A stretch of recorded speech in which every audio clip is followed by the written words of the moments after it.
They're very smart birds, right? And they're also very noisy, so they can escape, or people get maybe a bit annoyed with having them as pets, so they release them. They will chew on branches. I'm Astrid, a National Geographic explorer and PhD student at HKU, and I research wildlife trade, species introductions, and urban biodiversity, and specifically the cockatoo population that we have here in Hong Kong. Well, I remember being in the zoological gardens, the botanic gardens of Hong Kong. I was a teenager or something, and I just saw these huge group of white, huge birds with this yellow mohawk thing squawking away, and I was like, what is that? Is that tropical? Is that supposed to be here in the center of Hong Kong in the financial district? Well, they're actually a critically endangered species.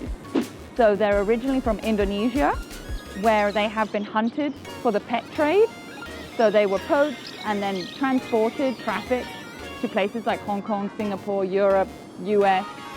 And in Hong Kong, they're very smart birds, right? And they're also very noisy. So they can escape, or people get maybe a bit annoyed with having them as pets, so they release them. We're not sure. But they've created, there's now this population living wild in Hong Kong. And they have been for about 60 years. And there's only estimated to be about 2,500 in total remaining. And 200 are here in Hong Kong. At HKU, we have the Conservation Forensics Lab. We're basically trying to use different techniques that exist in science and apply them to species conservation.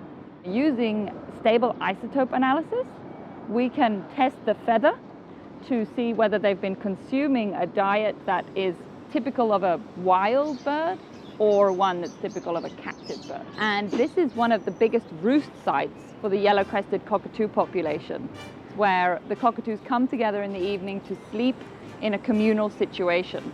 According to my research, I found that the cockatoos were somewhat limited by the availability of cavities in big trees. So they use holes in big trees for nesting and reproducing and breeding. There's not that many of these big trees available that have these cavities. What we can do is to provide nest boxes for these cockatoos so they can use an artificial cavity structure.